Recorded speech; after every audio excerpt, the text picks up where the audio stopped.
Peppa pig കണ്ടിട്ടുണ്ടോ? അത് കാണുമ്പോഴെല്ലാം ഞാൻ ശ്രദ്ധിക്കാറുള്ളത് പെപ്പ പിഗിൻ്റെ വീടാണ്. പച്ച പുതച്ച മുട്ടക്കുന്നിൻ്റെ ഒത്ത മുകളിലൊരു കുഞ്ഞു വീട്. എനിക്കത് ഭയങ്കര ഇഷ്ടമാണ്. അതുപോലൊരെണ്ണം പേപ്പർ വെച്ച് ഉണ്ടാക്കാൻ പറ്റുമെന്ന് ഞാനൊന്ന് ശ്രമിച്ച് നോക്കുകയാണേ.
ഏകദേശ ധാരണയിൽ രൂപങ്ങളെല്ലാം സെറ്റാക്കിയിട്ടുണ്ട്. ഇനി അതിനെ കളർ ചെയ്തെടുക്കുക എന്നുള്ളതാണ് അടുത്ത പണി. ഒന്നുമല്ലാത്ത രൂപങ്ങളെ കളറിങ്ങിലൂടെ എന്തൊക്കെയോ ആക്കി തീർക്കാനുള്ള ശ്രമമാണ് അടുത്തത്. മുട്ടക്കുന്ന് റെഡി. ഇനി വീടിനെ കളർ ചെയ്ത് ഭംഗിയാക്കാം.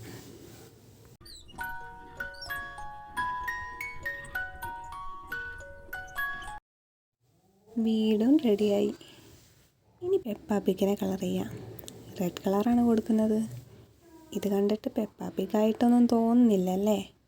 കുഴപ്പമില്ല, നമുക്ക് ശരിയാക്കാം. എല്ലാം കളർ ചെയ്തു. ഇനി നമുക്കിതിനെ സെറ്റ് ചെയ്യാം. ആദ്യം വീട് കുന്നിൻ്റെ മുകളിൽ ഫിക്സ് ചെയ്യുന്നുണ്ട്. ഒരു ആൻറ്റിനെ കൂടെ ഞാൻ ഉണ്ടാക്കിയിട്ടുണ്ട്. അതും കൂടി ഇതിൽ വെച്ച് കൊടുക്കാം. അപ്പോഴേ വീട് പൂർണ്ണമാവുള്ളൂ. പെപ്പ പിഗിന് 2 ചെവി ഫിക്സ് ചെയ്തിട്ടുണ്ട്. വാലും പിന്നെ കാലും കൈയും വെച്ച് കൊടുത്തിട്ടുണ്ട്. ഇപ്പോൾ കാണാൻ പെപ്പ പിഗിനെ പോലെ തോന്നുന്നുണ്ടോ? എങ്ങനെയുണ്ട് എൻ്റെ പെപ്പ പിഗ്? നിങ്ങൾക്ക് ഇഷ്ടമായോ?